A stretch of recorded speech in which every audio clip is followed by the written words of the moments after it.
Hola, mi nombre es María Eugenia Valdés Vega, por muchos años profesora de la licenciatura en Ciencia Política y el posgrado en Investigación de Procesos Políticos en la Universidad Autónoma Metropolitana en Iztapalapa, Ciudad de México. Este día inicia la séptima temporada, con la novedad de que las pláticas versarán sobre diferentes aspectos de la política que han sido estudiados con el método de la ciencia. Quienes estarán a cargo de las siguientes 6 pláticas son científicos sociales especializados en algunos temas muy específicos de la realidad política y expondrán aquí los resultados de sus investigaciones. Ellas y ellos hablarán sobre las motivaciones que los condujo a dedicarles varios años al estudio del tema que eligieron, cuáles fueron sus planteamientos teórico-metodológicos iniciales y finalmente qué hallazgos encontraron en sus trabajos de investigación. Hoy está aquí Abigail Reyes Castañeda, licenciada en Ciencia Política por la UAM Iztapalapa, maestra y doctorante en procesos políticos por la misma universidad. Profesionalmente, ha colaborado en las tareas de organización en el Instituto Electoral de la Ciudad de México durante el proceso electoral 2020-2021 y ha sido consejera distrital en el proceso electoral local de 2023-2024. Además, es autora de textos sobre mecanismos de participación, alternancia, participación ciudadana e infantil, que se han publicado en los institutos electorales del estado de Michoacán y de la Ciudad de México. Su plática es acerca del proceso político ocurrido en 2016, cuyo resultado fue que la Ciudad de México dejó de ser el Distrito Federal y adoptó una nueva constitución política. Abigail explica las causas de esta reforma, cómo fue el proceso para realizarla y de qué manera afectó la autonomía de la capital del país a 10 años de distancia. Con este trabajo, ella ganó en 2020 el diploma de investigación que otorga anualmente la UAM Iztapalapa. Eh, los dejo con su charla a partir de una pregunta que me parece central. Eh, qué fue lo que te motivó, Abigail? ¿Cuál fue tu interés para realizar esta investigación? Eh, y platícanos, por favor. Claro, gracias por la invitación. Bueno, mi interés por este tema comenzó cuando se estaba construyendo la primera constitución de la Ciudad de México y esta junto con la reforma política que le había precedido, pues se presentaban como un acontecimiento histórico acompañado de una gran campaña mediática. Sin embargo, me parece que lo que predominaba era una visión superficial de los cambios y eso me generaba mucha inquietud, porque sentía que muchas personas, incluyéndome a mí, ya como estudiante de licenciatura, no estábamos dimensionando lo que realmente eso significaba para nuestra vida institucional y para la distribución del poder. Entonces, al comenzar a profundizar en el tema, me llamó especialmente la atención la relación que la Ciudad de México había tenido históricamente con el poder federal, porque era muy distinta si se compara con la que tienen los estados. Me refiero a que durante mucho tiempo la ciudad tuvo una autonomía muy limitada, porque por su calidad de capital federal, gran parte de las decisiones públicas respecto de la ciudad estuvieron bajo un control muy fuerte de la figura presidencial y eso limitaba también el ejercicio de los derechos políticos de sus habitantes, incluso los más básicos, porque recordemos que no fue sino hasta 1997 que los habitantes del entonces Distrito Federal pudieron elegir al jefe de gobierno y a los titulares de las delegaciones.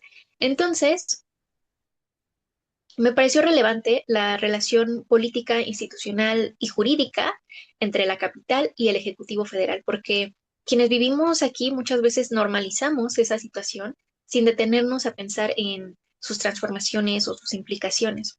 En resumen, mi interés pues surgió de una inquietud genuina. Quería entender qué significaba esta reforma para mi propia ciudad. Y en el proceso descubrí que no era un hecho aislado, sino que era parte de un fenómeno mucho más amplio vinculado con la democratización, con la autonomía, con el federalismo y con la redistribución del poder. No, un tema realmente muy interesante, sobre todo para las personas que vivimos aquí. Em, y, bueno, y que nacimos aquí, en mi caso, ¿no?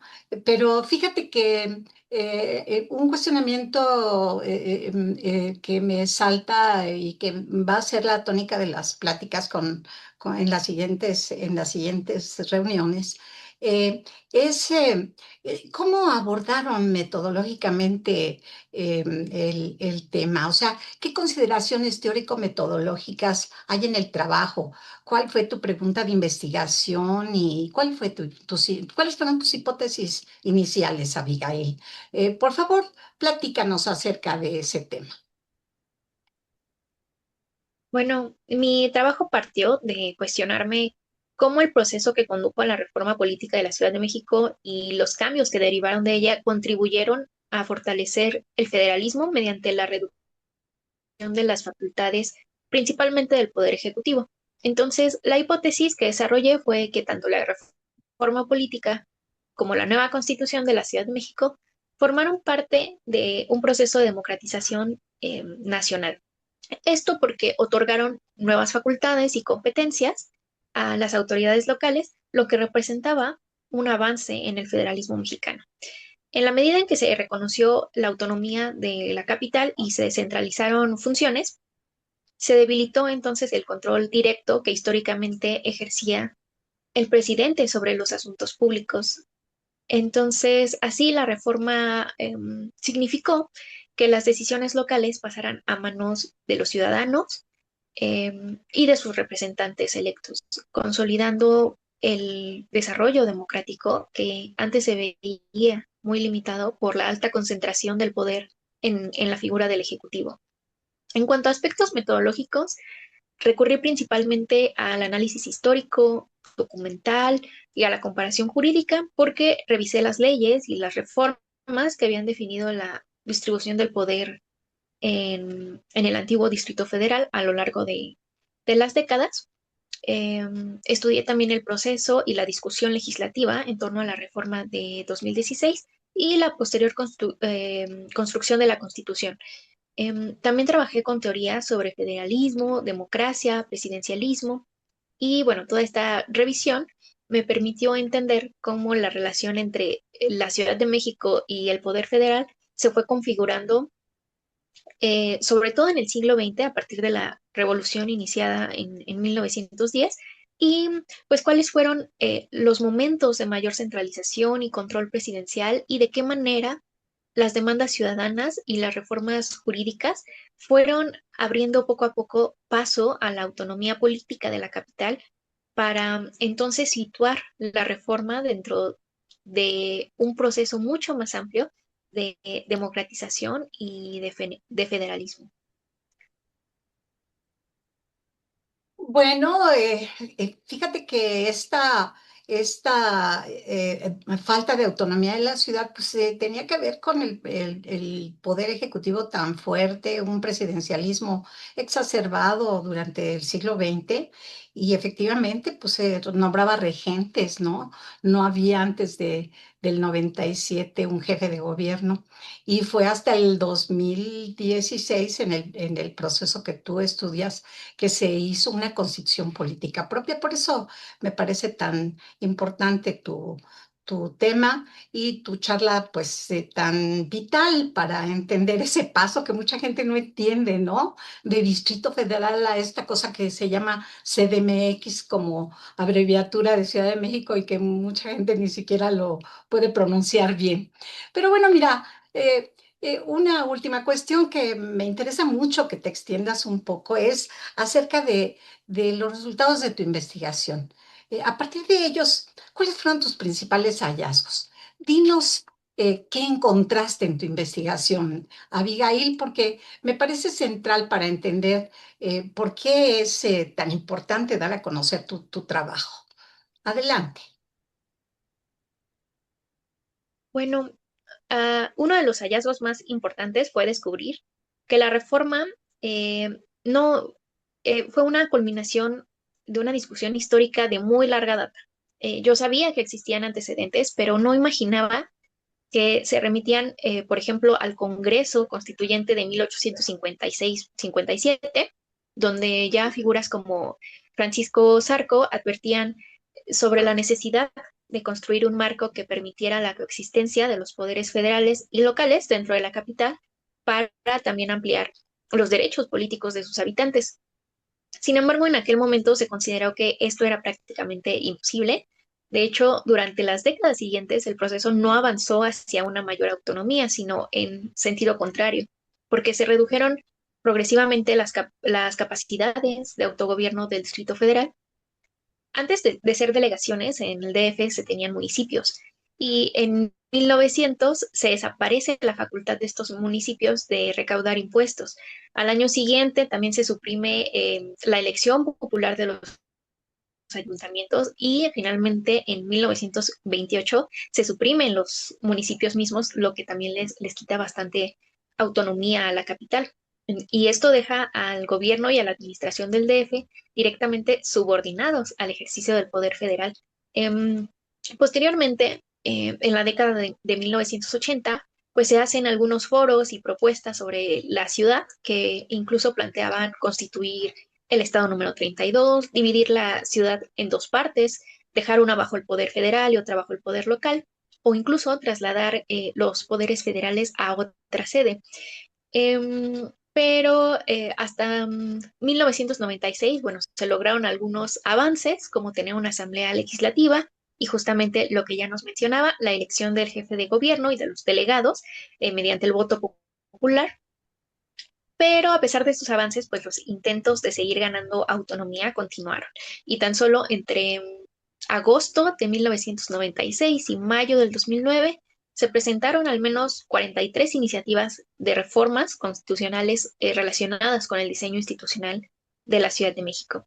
Ya para 2012-2013, el tema de la reforma política era bastante recurrente y se presentaron varias iniciativas. Una de ellas fue la que al final fue aprobada en 2015 y fue publicada a principios de 2016. Y bueno, pues por esto la reforma resulta tan significativa porque no representó simplemente, como decíamos, el cambio de nombre de Distrito Federal a Ciudad de México, ni solo la transformación de delegaciones a alcaldías, sino que también fue esa culminación de una aspiración que había estado presente con distintas intensidades, pero al menos durante siglo y medio.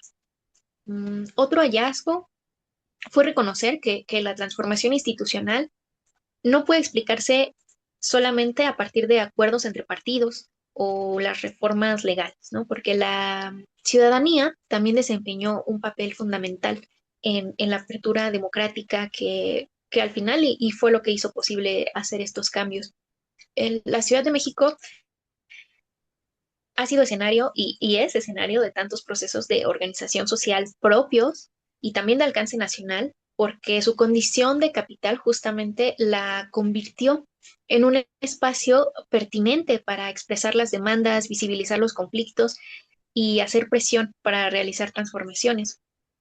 Por ejemplo, las movilizaciones estudiantiles de 1968 y 1971 pues representaron el comienzo de una ruptura en la historia mexicana, poniendo en cuestión el régimen de aquel entonces y también mostrando que el ejercicio del poder tenía que modificarse en función de una conciencia política que estaba adquiriendo una muy gran parte de la sociedad.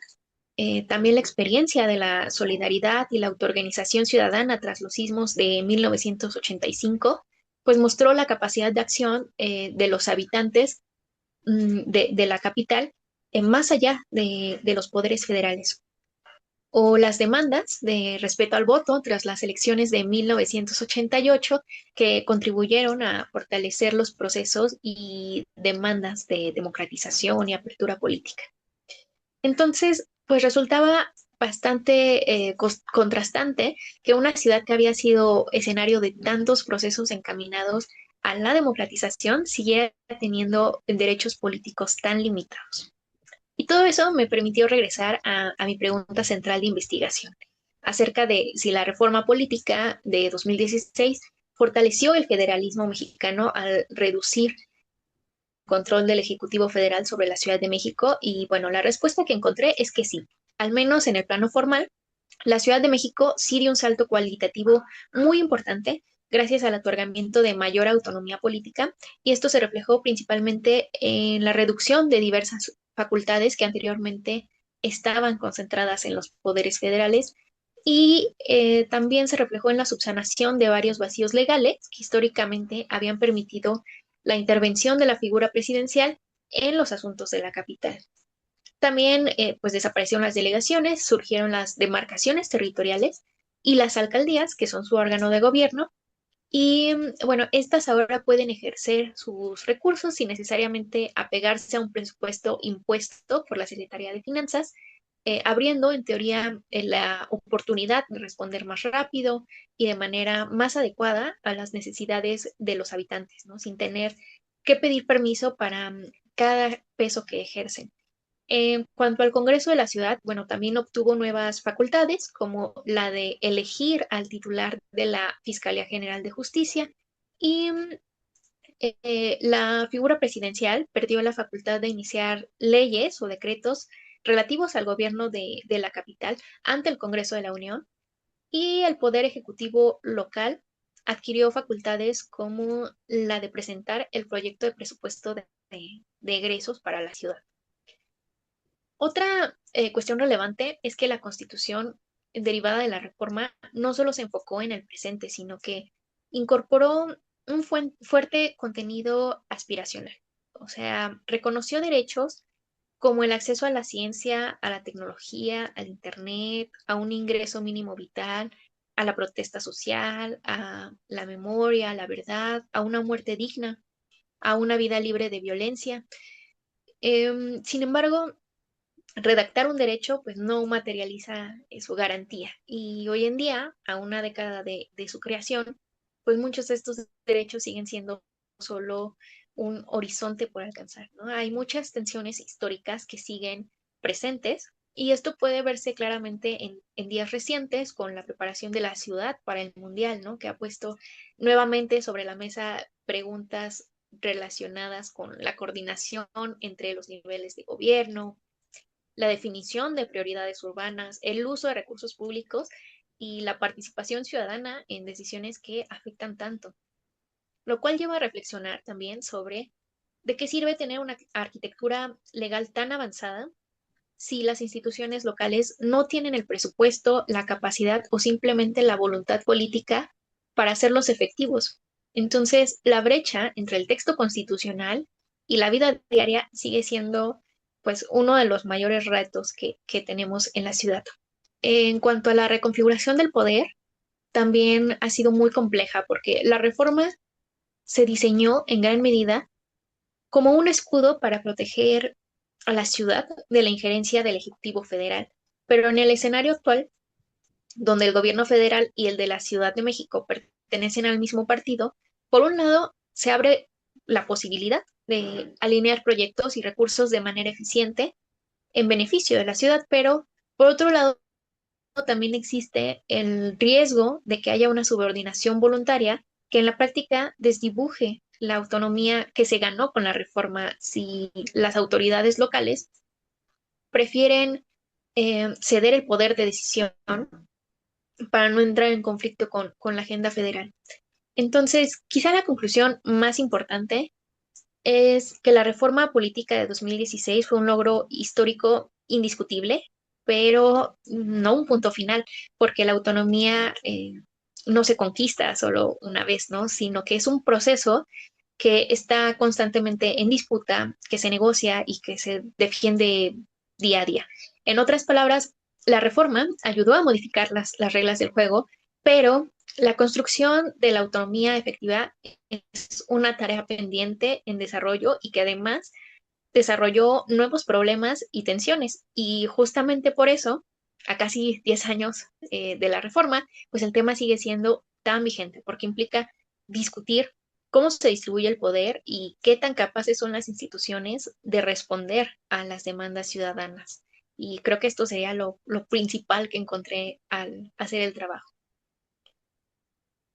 Te agradezco muchísimo que hayas inaugurado esta temporada con esta plática, pues realmente muy importante para todas las personas que se interesan por la política mexicana, concretamente el corazón de México que constituye la Ciudad de México, esa CDMX que significa Ciudad de México, el nombre actual de nuestra capital nacional y centro de debates, de conflictos, una sociedad muy viva, muy participativa, muy politizada. Y entonces, bueno, yo te agradezco mucho. Unas últimas palabras para que nos desees, además, mucha suerte en la temporada que tú iniciaste tan exitosamente. Te felicito mucho. Dinos unas últimas palabras. Pues agradecer nuevamente la invitación a participar en este espacio y por supuesto agradecerle a usted por haber dirigido esta investigación hace ya algunos años. Me emocionó poder retomarla, participar en este espacio y compartir y darle un lugar en la posteridad de YouTube a un trabajo al que le tengo mucho cariño, no solo por los temas que aborda, sino también por las etapas de formación académica y personal que me representan. Y pues bueno, a quien vea el video, espero que esta conversación les haya parecido interesante. Sé que estos temas pueden parecer lejanos, técnicos o hasta aburridos, pero ojalá que haya logrado despertar alguna inquietud, alguna pregunta o simplemente una mirada más amplia sobre la historia política de la Ciudad de México o sobre la importancia de seguir reflexionando em, sobre temas de política, así como los que también van a presentar en los capítulos que siguen. Muchas gracias. Yo nunca he pedido un like, pero ahora sí lo pido. Lo pido para esta y las próximas 5 em, sesiones de las pláticas, porque van a ser, yo creo, importantes para difundir el conocimiento que se construye, no con opiniones, sino con un método que se llama método científico y que en la ciencia política tanto trabajo ha dado ir construyendo. Muchísimas gracias y hasta luego.